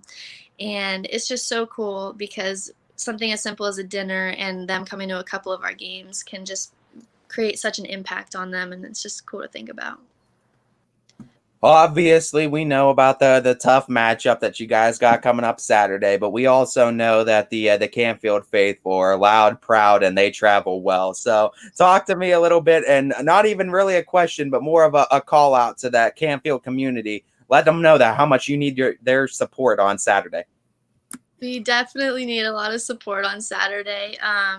It's definitely a lot easier in volleyball when there's like a big crowd and a lot of cheering, because we can only do so much on the court and on the bench cheering wise, because there's only like 10 of us, 15 of us. So we do the best we can, but when the crowd is there like screaming their heads off whenever something good happens and just cheering and stuff, it is such a help. And it's crazy to even try to describe how much it actually helps. All right, Abby, before we let you go, when you walk down that aisle for the graduation at Canfield later this year, what are going to be some of the things that you look back on your high school career at Canfield as your favorite memories as a Cardinal? Honestly, I can't even pick out my favorite memories, just all of it in general. Everyone always asks me, like, for all this senior stuff, I had to think of some favorite memories, but just in general, it all has been so good. And even the worst parts of it have had a positive outcome or made a positive impact on me and my life. So I really can't even pinpoint any memories that would make it the most special. Abby, thank you so much for joining us. YSN Player of the Year, District Player of the Year. So many accolades for you, future YSU Penguin. We definitely wish you the best of luck in your district tournament run. We hope it's a long one, and we look forward to talking to you again real soon. Thank you. That was Abby Householder, this year's YSN Volleyball Player of the Year. And talking to her, you can just tell the work that she has put in to get to where she's at. And I'm telling you, if we do have that Fitch volleyball matchup again, we might have to do some other interviews that week, because that's going to be pretty dynamic if those two have to match up again. But like you said too, and I told you earlier on in the season, Abby McElroy was one of those that was coming around big time for Campfield, and you can kind of see the chemistry with Abby squared on the Campfield team. One of them runs amok, and the other one holds the house down, and they do a great job. I like that. They do a great job together as a 1-2 combo punch for the Campfield Lady Cards, and they're going to be a very tough out. This is going to be a great first matchup with Aurora, and I believe that you're going to see a great first matchup with Aurora on Saturday, I think. I think that one of the reasons why Abby McElroy is becoming more and more of a staple in that offense is simply because the passing is getting better and better for Canfield. Like, you cannot set the middle without good passing. It's just, when you're out of system, you're usually going to set the outside. And with Canfield, you're usually going to set Abby Householder if you're out of system, because she can go and get a kill anywhere. So even if you're off the net, whatever it may be, if you're out of system, you're setting Abby Householder. But when they are making good passes and they give either Allie Quirk or Riley Kincaid, whoever's in setting, when they give her three options, like Coach Bree Harbison was saying, then they can really get Abby McElroy involved. And that's big for this offense. When you get middles involved, she's going to be either one-on-one or open net, because teams are putting so much attention on Abby Householder. Most teams have two blockers on her at all times. So Abby McElroy is usually going to get either a one-on-one with the other team's middle or an open net. I could see the graphic right now of Jocelyn Jordan and Alyssa Leskovac on one side, Householder and McElroy on the other side. I could see the graphic now, and it just says round 3 on the bottom. I'm excited. Hopefully both teams do their job in this Saturday matchup. Hopefully we see Campfield pull off that tough matchup with Aurora that I definitely think I would give the edge to Campfield in, just because of their schedule to this point. And we know Fitch the heavy favorite in that one. So if everything lines up on the tracks, these are two trains that are colliding for a third time this year. And just to reiterate, it is 6 Aurora versus 9 Canfield. And Fitch is the 4 seed. And they... Hold on just a second. Fitch is the 4 seed. They are going to play the 27-seeded Eastlake North, who won their sectional semifinal in 4 sets over Massillon, Washington. So Fitch is playing the 27-seeded Eastlake North, and Canfield is playing the 6-seeded Aurora Lady Greenman. Lady Green. Is it the Aurora Green? No, it's Greenman, right? For Aurora Greenman. I think you're right. Yeah, I think it is the Greenman. I think Lady Greenman is what they call them there. Yep. Aurora won their first game over 35th seeded Canton McKinley in 3 sets pretty easily. 25-8, 25-9, 25-13. So we'll see. It's hard to tell when a team's playing the 35th seed how good they're going to be. So I'm sure they got tape from regular season. But Aurora last year was, I believe, the 20th seed in this bracket. They went to Boardman, and Boardman beat them in the first round of the tournament. And then Boardman went on to upset Uniontown Lake the next round before falling to, I believe, Massillon Jackson. But so Aurora must be a very improved team from last year to this year to go from 20th in Division 1 to now 6th. They are pretty good. And you know what? Honestly, I've seen a decent amount being up here in Portage County. I've seen a decent amount of Aurora volleyball shirts and everything just walking around the area. So looking at that, we know Aurora is going to be one of your premier schools in Portage County. They do a great job in athletics. They really do. And they're never more than a year or so off of getting right back into the thick of it. But like I said, as good as this Aurora team is, and don't get me wrong, I'm giving all the respect to them because, like I said, being in Portage County, I've gotten a chance to look at them. They're a tough team, and they can beat Canfield. However, like I said, I think Canfield's schedule playing as toughly as they did this year in some very, very tough matchups, I think that's going to give them the advantage, and I think that's why Canfield scheduled up the way they did. You got some younger players coming around. Abby Muckleroy is clearly coming in as that number 2 option now, it seems like. And now Canfield has some weapons all around the court. I think they're a lot more dangerous than they were at the start of the season. Bucciarelli has really come along too. Their other outside that goes in the front row when Abby Householder rotates to the back. So Canfield just needs to pass well. If they pass well, they can beat Aurora. They just need to very consistently get passes into system and give their setters 3 options of places to go. Yeah, absolutely. And I think if you see that, you're going to see a Canfield Cardinals victory on Saturday. Parker Wilkins might be the key that no one really talks about because he's going to be doing most of those passes. Very well could be. And you know what? That's going to be huge too. And we know once playoffs start, errors in everything need to trim down. You need to get sharper on serving. You need to get sharper on passing, and you need to get sharper on digging. And especially with kills too, you want to keep them in the line. Everything needs to be sharper, and we're going to see which teams are able to lock it down, as it's usually the team in the playoffs too, especially volleyball. It's usually the team that makes the less mistakes that come out on top as far as errors are concerned. One team has to walk out with that song from Holes as they walk up, dig it up, dig it. I think that'd be cool. I mean, I think Canfield, if they come out with that good defense, it's demoralizing. It can be demoralizing for a lot of teams and we've seen it too in LeBray South Range. Yeah. Like that's a perfect example of just playing really good defense can get teams frustrated. And once you can start getting teams frustrated and you're just in their head even a little bit, then the errors start to come. Momentum. So it'll be fun. That's Saturday at 2 at Austintown Fitch, part of a doubleheader at Fitch. Winners go to the district semifinals at Solon High School on Tuesday. So without further ado, though, we have games to talk about, Ty. Yeah, we do. There's quite a few Week 10 matchups here. We, of course, already kind of highlighted and previewed that Hubbard matchup and South Range matchup this whole week, and Primetime is going to have that for you at 5 o'clock. So we are going to respectfully skip over Hubbard and South Range and let the Primetime guys do what they do best at 5 o'clock and get that preview for you. That's only one championship on the line. We have another one down in the EOAC, United and Southern playing each other. Both teams undefeated in the conference. Titles on the line. That's simple. And you know what? Here's the bigger thing too. Looking at this, and especially with United versus Southern, you got to remember the EOAC. I want to say it's actually, is it all of the EOAC that is in Division 7, or it's a majority that's in Division 7? I think it's a majority. I think there might be a D6 team in there. Honestly, I think. Is it United, not 7?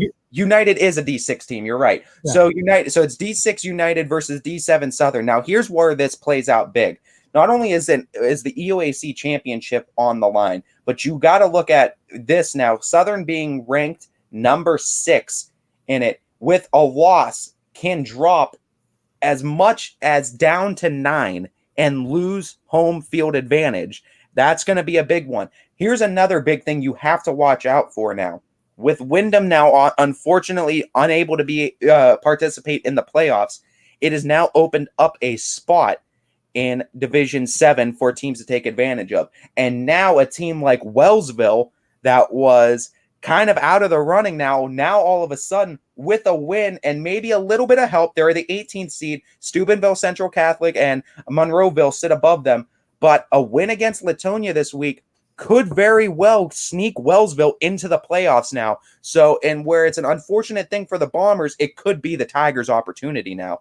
But back to this game, EOAC's on the line. Southern's looked so dynamic all year. That game against Valley Christian, I think they really showcased that they're a real deal football team right now. But I tell you what, so is United. And United is one of those teams, with that exception of the one loss to East Canton, which was a 13-7 loss at that too. United has looked like a complete football team since game 1 of the season. And you want to know something else? It's a defense that has allowed over 20 points only 1 time this season, and has allowed over 10 points only 4 times this season. And you look at the box scores: 41-7 win, 28-21 win, 33-0. 33-12, 47-12, 34-7, 35-6. This is a defense that is a real deal, and that is going to be huge, I think, in this matchup with Southern, that the last few weeks, 63 points, 46 points, 49 points, 33 points. High-scoring offense. This is literally Hubbard and South Range at a little bit smaller of a scale, but it's a very good defense in United going up against a dynamic offense in Southern. This is strength versus strength, man. I mean, something's got to give, and usually it's the defenses that have a little bit of advantage in that. You usually think so too. And United, really, to me, United has played as one of the most complete teams, I think, this season. And United, like we said, 7-1, could not, unfortunately, get their matchup with Valley Christian. And I think that is unfortunate for United, because I think that matchup with Valley Christian could have definitely helped them a little bit in the standings, currently standing at 10. I think playing that game would have helped them either way. Looking at this, though, and you've said it multiple times this season, though, Anthony, this is a United team that plays like a complete football team. They do. I love it because they don't have the one guy that always shows up in the stat sheet.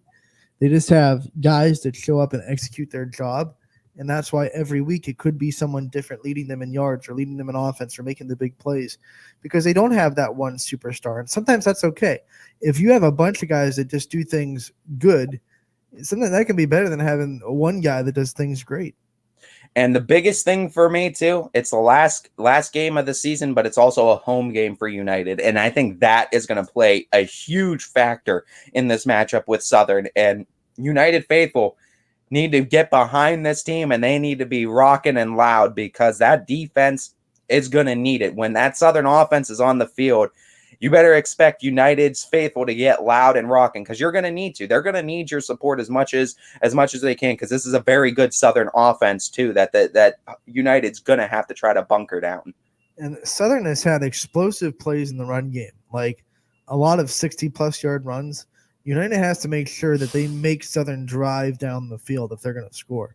Make a long, methodical drive. They have to earn their scores. They cannot get explosive 60-plus yard runs. It just cannot happen. And like we said, too, it's a big game for more than one reason. Not only is the EOAC on the line, but you're looking at 2 teams now where a loss could really hurt them. And we talked about Southern with a loss. Very possible that they drop out of that top 8 and lose home field advantage. Big thing for United, too. With their minimum points that they can get with a loss is 9.6. Now, not enough, I don't think, to get them out of the tournament. Likely it is. They say they're a top 16 seed according to Joe Idle. But looking at that, it's still a loss that could very well. A lot of things would need to happen to drop you out of the playoffs, but it's a loss that can drop you a lot in the standings. Puts you into a bad spot. You'd have to play a very good team in the first. You might have to play Springfield or LeBray in the first round now. And that becomes a lot different of a challenge to look at. Flip side, can a win get them to 8? A win possibly can get them to 8. It would definitely need to. East Canton and Brookfield are the 2 teams, or Brookfield and East Canton, are the 2 teams that stand above them.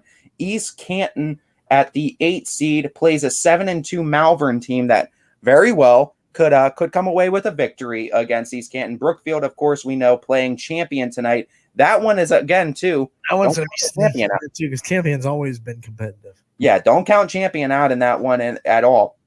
But there is a possibility, yes, for United to sneak into the top 8 too with a win. A couple things would need to happen, but it's kind of like in a situation. Both of these teams are trying to fight for home field advantage, and it very well could come down to whoever wins this game can secure a home field advantage.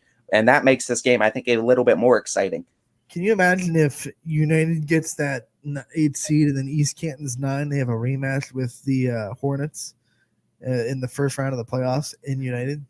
That would be something. And, The other way too, it could be at East Canton with East Canton being the 8 and United being the 9. It could very easily shape up being a rematch with East Canton in the first round of the playoffs. And I think United would honestly take that matchup right now. And I think they look back at that 13-7 loss and realize they had East Canton right where they wanted them defensively. And they probably look back offensively and wish that they maybe did a couple of things differently, because you figure maybe a few things offensively go your way and you might come out on top of that game. But I think this is an East Canton team that probably does not want to play United a second time. No, I don't think anyone would want to play United twice this year. And then if the playoffs ended now, who's the 7th seed? Who would the United play? If the playoffs were to end right now, the number 10 seed United would be playing number 7 seeded Middlefield Cardinal. Okay, so and Cardinal right now is a 6-3 football team, solid team in D7. They're 6-3-7. Then that they have to have a really tough schedule. They did, and I mean, playing teams like Cuyahoga Heights was on there, Painesville Harvey on there, playing up a division. That's a D3, and that's kind of the biggest thing. They beat a Painesville Harvey school 27-21, so a D6 school beating a D3 school. And we see Springfield was able to get a large chunk. That helped them out a lot too. But I mean, they have losses again. Another window against Pie Valley that was pretty big, but losses against Garfield to open the season, and a loss against Hawken, as well as a loss against Crestwood. So a couple of losses scattered throughout this season, but they haven't lost back to back this season, and that's something to say for the Cardinal Huskies. So we'll see how it all plays out. But I think United has a really good chance to win this EOAC. Be a big statement because it's been kind of Southern's perch for a while. Last year in the COVID season where it was only 6 regular season games, there was that 3-way tie between Southern United and Latonya. But for the regular seasons, the normal seasons, it's kind of been Southern's perch for a while up there at the top of the EOAC. So I think United has a solid chance to kind of in that reign and perch for their talons at the top of the EOAC. It's going to have to be defense that does it. And I mean, that's been their strong point the whole season. They're going to have to hang their hats on it again. Defense creates offense. Let's go, Golden Eagles. Back to that point about Southern's explosive plays and what they've had. Because Southern is so run heavy and they are so good at running the ball, teams have had to put safeties up. And if you break out of that first line, there's no one in the backfield to chase you down. That's why they've had explosive plays. I don't think United has to immediately commit 8 to the box to stop Southern's run offense because they've been a pretty solid run defense a lot against some pretty good run heavy teams this year. So I think they might take their chances early and try to stop the run with their front 7 and not bring up some safeties to try to help the load. That way, if someone does get past that front line, instead of a 60-yard touchdown, they're getting a 10 or 15-yard run. The biggest thing, too, and what we see with Southern, especially playing in that EOAC that is home to a lot of run-heavy offenses, too. Southern is one of those kings of that run-heavy offense in the EOAC. But the big thing with United is they've done a lot of damage against these run-heavy offenses with that very dynamic defense. And I give a lot of credit to the linebackers on United. They do a great job of not only positioning them to fill those gaps, but getting them deep enough to where if they break that first line of defense, we've seen United a lot of times with that second line that kind of waits and you could kind of keep one back and spy that running back, go man-to-man with one linebacker on him the whole time. They have great tacklers in that core. And I think United, the biggest thing is if you could keep that second line of defense containing the running of Southern, I think that's where you have the strongest chance of victory. Yeah, it'll be a fun one, and it's definitely one that people shouldn't overlook. A lot of big Week 10 matchups for sure. Yeah, absolutely. And I mean, this is definitely a matchup too. Like we said, there's a lot of big Week 10 matchups. We have the NE8 on the line, but we also have the EOAC on the line too. There's a lot of games that mean big things going into this season, and I think that's going to be nothing short. I mean, a little bit lower in divisions. It's D6 versus D7. But it's definitely still a team that is to be reckoned with. And the guys I want to shout out to on United's defense, The ones that I think are going to be big too, you look at Caden Marshall. He's been one of your linebackers the whole year. He's a junior, and that's why I said that linebacking core is going to be huge. And I said Grant Knight too is going to be another one of those big ones. Is a defensive back, and you talk about those guys playing back. He's a pretty good tackler. He's one of those guys that you might keep back and for that insurance if they do break that second line. Grant Knight's been a Swiss Army knife for this team. You know, he's been quarterback at times. He's been receiver at times. He's played really good defense. He's so versatile, and he's important to the United's success. So I think you nailed it on the head. He's going to be one of the key members. Keep an eye on Ward Kiko as well as their offense. He's been a guy that has shown up on their stat sheet periodically with big games. So I think he might have a big game against Southern as well. That's going to be huge, too. We're excited for it. EOAC on the line this Friday. EOAC on the line. We'll be right back on Running Point. We're going to take a quick break and continue our marquee matchup previews next on YSN, brought to you once again by our friends over at Greenwood Chevrolet in Austintown. Every customer has a story, and at Greenwood Chevrolet, we are committed to making sure it ends with you in the right vehicle.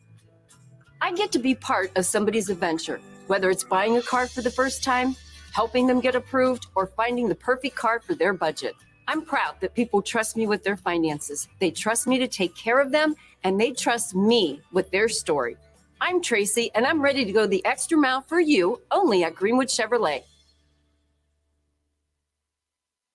Working with your family can be stressful at times, but because they're family, you know that you're going to get a loving, honest answer, even when things don't make sense to any problem. Dealing with Medicare can be confusing and overwhelming. That's why here at Myers Family Insurance, we do our best to give you honest and caring answers to all of your questions.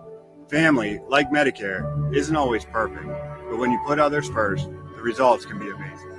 For all your Medicare needs, call Myers Family Insurance.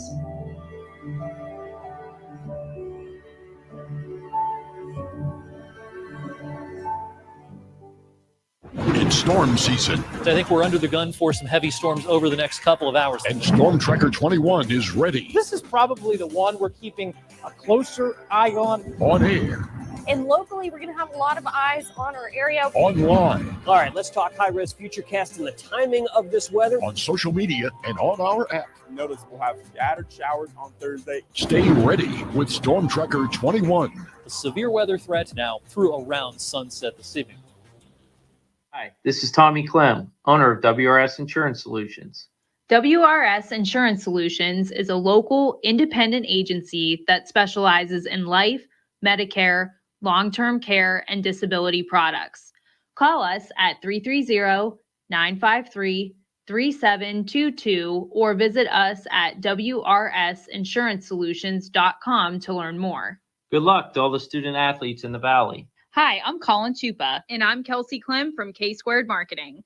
Our boutique marketing firm specializes in media planning and buying, public relations, event marketing strategies, and strategic sponsorships. We can integrate our services with your existing game plan, or we can be your entire marketing team. Your goals, our game plan. Let's win together. Call K-Squared Marketing at 330-623-2730 or visit ksquared.marketing to learn more. Jimmy Sutton here, director of Isle, Purple Cat, and Golden String. We are happy to support YSN and two of my favorite people, Scotty Mincher and Super Dave O'Malley. We are an agency that provides services for adults with disabilities. We infuse humor, passion, and joy into their lives. If you know of any folks with disabilities that need our assistance, please contact us.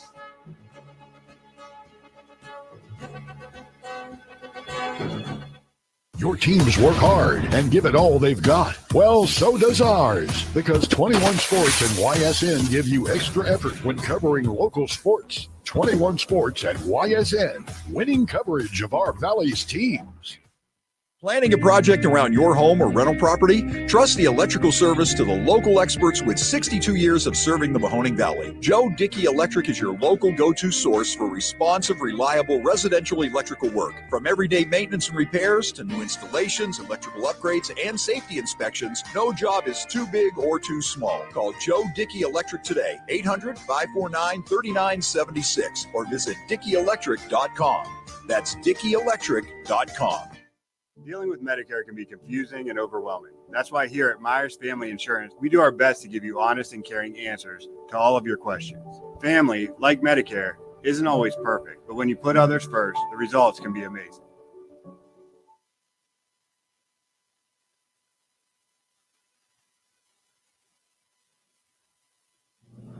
Welcome back to Running Point on ysnlive.com, Thursday edition. Anthony Hartwig with you, alongside Ty Bartell, as we continue our previews of some marquee matchups of Week 10.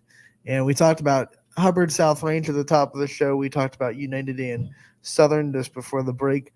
We can't not talk about Salem West Branch. The EBC might not be on the line, but guess what? A lot of bragging rights on the line tonight. Tomorrow night, Saturday night, actually. Jeez. Saturday night in Salem, between West Branch and Salem.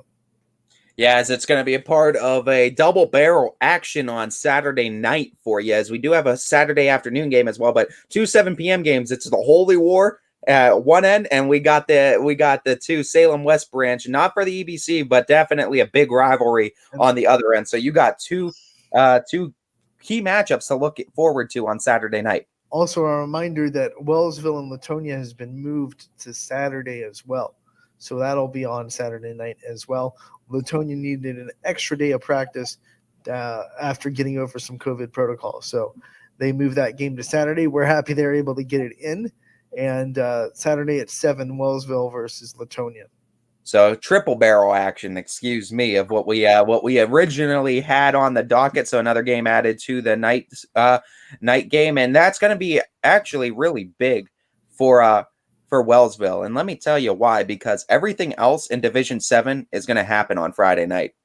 So Wellsville, like we said, sitting right on that outside with a possibility, they're going to know if a win is going to put them in before that game, and how exciting is that going to be for the Wellsville Tigers to know you might go into that game and a win and you're in scenario. That's exciting. But back to this one, Salem West Branch. What else do you really need to say? It's a rivalry with years in the making, historic back and forth battles for years between these two schools. Superstars on both sides too. I mean, Jackson Johnson, heck of a quarterback, has made a lot of really big throws in big situations. Plays X line, great receiver. Then you go to the other side. Of course, Judas Shields, Stephen Mara, and Jackson Hendershot. I mean, players that just are straight up playmakers. Yeah, absolutely. And biggest thing what we've seen too, and I think the one thing that you can't really look over with this is that in Division 4 especially, you're looking at the number 1 seed versus the number 4 seed. Like it's so deep that it's not only do they not play, they play in the same conference, they play in the same division, same region. Like this is a game that is going to have implications on all fronts. Yes, West Branch are already your EBC champions. We get that. But there is still a lot to fight for, and it's still a lot on the line. It's still a case right now, and this is going to be kind of shocking, I think, for a lot of people to hear. But Salem, as of right now, looking at everything, a lot would need to happen. Salem could still take the number 1 seed in Division 4 in this. It is still a possibility that Salem gets a number 1 seed. According to Joe, the max amount of average, if Salem wins out, that they can get is 25.337. The minimum amount, if West Branch loses, is 22.557. So it's a chance. But there's also, you look at the other ones above them, chance too that Salem, even with a victory, can jump over Ursuline. Because here's the thing too, the interesting part, if Salem wins, they will jump over Ursuline. I think regardless if Salem wins, according to what their point percentage would be, either the minimum or the maximum should be enough to jump over Ursuline for Salem. And a chance to, especially with Villa Angela St. Joseph, there's a lot on the line riding in this game in Division 4. And West Branch knows, even still being kings right now, they've been sitting atop of D4 for a few weeks now, and quite comfortably. They have a pretty sizable lead in D4 too. Biggest thing is you control your own destiny though. And West Branch knows with a victory, they will secure home field advantage. No way, no how that any other team can do it at that point. Even with the minimum amount that they could get with a win, West Branch will secure the number 1 seed. But with a loss, some things need to happen with Ursuline and Villa Angela. Maybe we'll see. But Salem can sneak in to that number 1 seed, but can definitely sneak into the top 3, especially as well. And the biggest thing why Ursuline even being ranked ahead of them, here's the interesting part, the more interesting part too. Even if Ursuline wins, blows out Mooney by 40, and Salem wins, Salem still will likely, like 95% chance that Salem still jumps Ursuline, even if both teams come out victorious.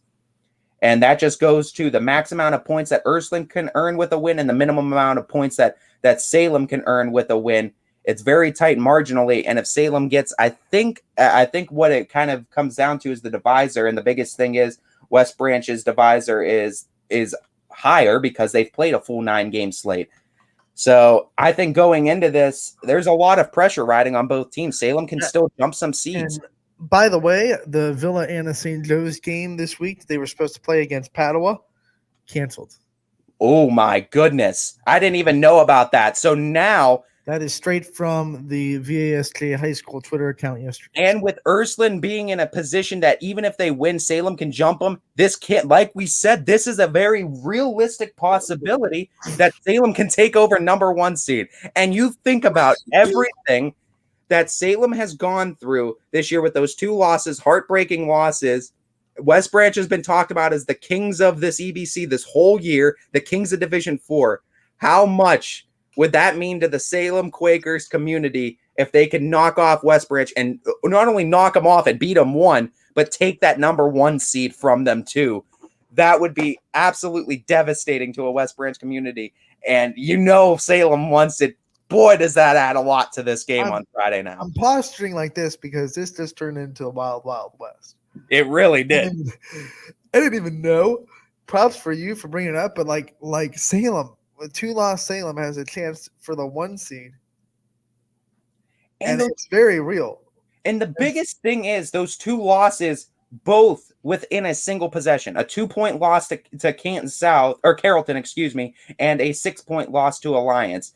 The big thing that's helping Salem right now, the loss was to a Division 3 opponent in Alliance, and it was to a same division in Division 4 in Canton South. So they haven't dropped anything down a division. Here's another big reason why it's helped Salem get them into this position. They have a win 41-0 over a Division 2 Firestone this year.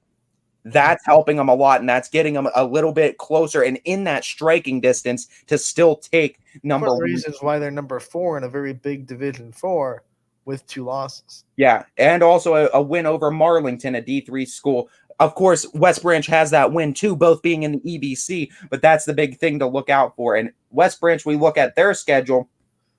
West Branch has wins over 2 D3 schools in Howland, in Marlington, and in Alliance, 3 D3 schools. But they didn't play a Division 2 school this year. They didn't play above Division 3. And that's what we're talking about when it comes down to computer points, who you play and what division matters. And that's why it's allowed Salem, even with 2 losses. That's the thing. It has no meaning on how good or bad Firestone is. They're Division 2, so you automatically get those points. You get more points for beating a higher division opponent, regardless. Wins and losses obviously give you a little bit more points. So, like, if it was a strong Division 2 team, you'd get a little bit. But you get those Division 2 computer points no matter what, even if they're a Division 2 football team that's put together by duct tape. And, that's not like trying to be disrespectful of Firestone. I'm just speaking in general. Like, you could play the bottom of the barrel Division 2, and it would still give you those Division 2 points, which is big. And that's why we see teams too on the other side of that coin, like Ursuline, where the schedule really right now isn't playing to their favor. Because like we said, playing a Division 5 Mooney team, playing down even just 1 division right now has the potential, even if Ursuline wins, they could still drop a spot right now in the playoff standings. And that's heartbreaking for the Irish right now. The tradition of having Mooney at the end of the season is never going to change. No, absolutely. Besides 2020. Absolutely. That matchup might be better suited in week 1. It very well could be. And we're seeing some rivalries get moved to week 1 because they're out of conference, of course. Now they're independent, so they can just do it. But I think it might be more beneficial, especially for these teams are going to flop divisions every time they realign because they've always been on the edge of both. So next year it might be Ursuline in 5 and Mooney in 4. Who knows? It might be beneficial to be like, hey, this isn't giving us points at the end of the season when we really need it. Let's play this game in week 1. Yeah, and the part that's hurting Ursuline, I think the most right now is the fact that they had 2 games canceled this season. One they couldn't get made up, so they're going to be stuck with a 9-game slate on their season, and that's also not playing to Ursuline's advantage. And what's going to be interesting, I think, going forward is if they continue to go with the computer point system solely for the playoffs, you might see some of those matchups, your Ursulines and Fitches, not happen anymore because as beneficial as it is to Ursuline, how beneficial is it for a team like Fitch to start scheduling down divisions now where you can maybe play a Division 2 opponent and get more points that way? So it's going to be interesting to see how this is going to shake out with the playoffs going forward because I think the landscape in football schedules might change because of it. And really outside of that game against East, Ursuline has been looking like they've been struggling the last couple of weeks too. Yeah, and especially defensively too. So I think that East game these 2 weeks are going to be good for them to try to get back on their feet. But hey, I don't care if Mooney's coming in 1-8 or whatever have you. This is the holy war, and that's all that matters when you talk about these teams when they lock. One thing you can say, Ursuline's run defense has struggled all year, and Devontae Smith is a heck of a runner. Mm-hmm. Gives me a chance. We've seen Mooney's defense hang with some very dynamic offenses too, like your Warren Hardings. So it's gonna still be a great matchup, I think. Well, anytime you put Ursuline and Mooney in the same sentence, it's gonna be a great game. Speaking of Harding, they got a big matchup with Fitch. There could be a repeat. It could be back-to-back matchups with Fitch if it works out that way. Yeah, and Fitch right now, I mean, credit to what Fitch was able to do in that big win against Boardman, getting a big win over their rival at Boardman too. That was huge. Getting the field goal. Yeah. In a season where their field goal game has been leaving a lot to be desired. I mean, they've had several blocked. Special teams has left a lot to be desired. But as it stands right now, Fitch stands firmly at your number 7 seed. Here's the big thing to look at is if Fitch is able to win this one, they will guarantee themselves, it looks like, for all intents and purposes, a top 8 seed, so a home field advantage. A win will guarantee them that. A loss, though, however, being the 7th seed right now, it is possible that with Fitch dropping this game, the lowest amount of points that they can get with a loss is 13.798. The highest amount of points Harding can get is 16. The lowest amount of points Harding can get with a win is 14.368. So they jump them. And even with a lose, the max amount of points with a loss for a Lyndhurst Brush is still over 15. So a win for Warren Harding can still drop Fitch out of the top 8 and put them in a situation where they're traveling now in the playoffs. And that's something Coach Parker and the Falcons do not want to do. They would love to stay home for that first matchup. As it stands out right now, it would be Fitch versus Maple Heights. But that could change. That could easily change in the course of 1 week and 1 day. By tomorrow night, we could be talking about Warren Harding versus Fitch round 2 in the playoffs. One more matchup I want to talk about real quick before we get out of here. Boardman needs to win desperately, and they welcome in a Canfield team that has been on a roll, but Boardman has been right there against a lot of good teams, and it's home at Boardman. So this one, as interesting as it is to Boardman, they're still not likely to control their own destiny, and they're at that 16 seed. They are at right there, and this is a game where here's a big question. Yeah. Can they lose and still be 16? So the most amount of points Boardman can get with a loss is 8.702. Teams that are above them in Lakeside, Ashtabula Lakeside, the lowest amount of points they can get with a loss as well as 7.8, as well as John Hay can get 7.883. And then after that, the lowest amount of points with a loss for Bedford still beats out the highest amount for Boardman. So, yes, there is a chance, but you would then, if Boardman can't pull it off against Canfield, which credit the Cardinals are going to come out. They're still fighting for high playoff positions too. So you're not going to get a Cardinals bench squad or anything like that. You're going to get them at full strength. Lakeside plays a 2-7 Edgewood team this week. John Hay plays a 6-3 Glenville team this week. So it's a case where, yeah, they might drop those games and Boardman can still sneak in, but those are really your big chances too. And also what you have to watch out for, Akron Kenmore Garfield is still on the outside looking in, and they have a chance to sneak in as well. They're playing Firestone this week. So that's the 17th seed. And like we said, it's roughly 4 teams fighting for about 3 spots. There's going to be one man out in it. I mean, Boardman would really like to win, but still a chance if they lose. There is still a chance to make it. Obviously, some things will need to happen. It depends on how close you can keep it. And I think that Boardman's defense is going to be the big factor in that one because we know Canfield's going to bring it defensively. Not many teams have been able to score on them offensively, so you know it's going to be a defensive battle. I think it's going to be up to Boardman's defense to keep this one close.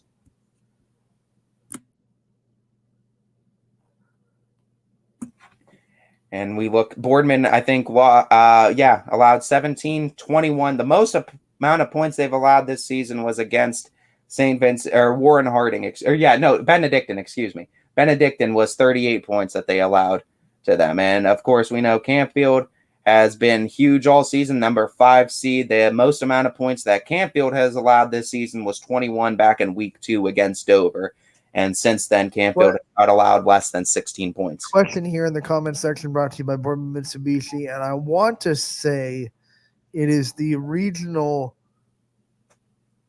semifinals. I think when they get to the top four, top final 4 in each division, so it's regional semifinals.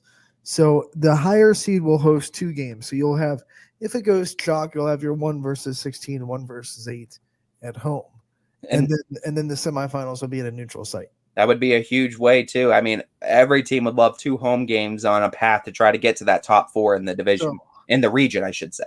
Basically, your 1 through 4. If it goes chalk, are guaranteed 2 home games. So obviously, if teams upset them, then it throws a monkey wrench into things, and it just goes high seed. So a lot of things can happen in just a little bit over 24 hours from now. If for whatever reason a team's field is determined non-ready for a playoff game, it can be switched to a neutral site. So if someone gets upset and it ends up being like a 10 seed gets to host, then the 10 seed doesn't have the facilities that the OHSAA wants for a playoff game, that can get moved to a neutral site. As it's going to be exciting. And like I said, in just a little bit over 24 hours time, we're going to have the complete forecast of who's going to be, well, not necessarily a little bit over 48 hours time. We'll have the complete and full forecast, but a lot of games this week that are going to be huge. You know what's really exciting for tonight? After YSN Primetime live from South Range, we have an exclusive conversation with the man behind these numbers himself and Mr. Itel, which you cannot miss. It's going to be aired directly after primetime. You cannot miss this conversation. No, and I mean, I believe it was our very own GM Steve Leslie that conducted the interview. So to get out there and watch that, I mean, we try to break it down as much as we can. But hey, I'll tell you firsthand, we use a lot of what Joe Idle brings to the table. We're just regurgitating what he's putting out. He's going to tell you what goes into it, where teams stand. It'll be a huge playoff breakdown. The mastermind behind it, and we are so excited to be able to premiere that, and that's going to give you a lot of answers going into this weekend. And then don't forget Sunday at 5 o'clock, we will have our playoff preview, the MVCA playoff preview on Sunday at 5. So when all the teams are locked in, we'll come back and preview all the matchups that will lie ahead back in week 11 in the regional. It's not even quarterfinals. What do you call them? Opening round. I don't know. I don't know what you'd actually call the. Yeah, I just call it first round. I mean, Sweet 16. It's the Sweet 16, even though everyone gets in. Yeah, pretty much. A Sweet 16. Well, yeah, I mean, it is. You want to be in the Sweet 16 in your region. So Sweet 16. We're gonna call it that. That's a rule now. Boom. That'll do it for today's episode of Running Point. We want to thank Anthony Romo for coming on at the start of the show and sharing some insight into Hubbard's side of that Week 10 matchup. There's going to be a coach's corner with Coach Yeagley and Coach Hake that you won't want to miss, premiering a little bit later. So you'll get the South Range side, obviously, prime time tonight from South Range. You'll have a bunch of interviews there as well. So don't go anywhere for that. We also want to thank Abby Householder for coming on the show today and head coach of the Brookfield Warriors volleyball team, Bree Harbison. Tomorrow we have Coach Armini joining us on the program, and also me and Ty will pick every game in the YSN family. It'll be a fun Friday pick'em as always. Don't miss it tomorrow from 12 to 2. Until then, we'll see you.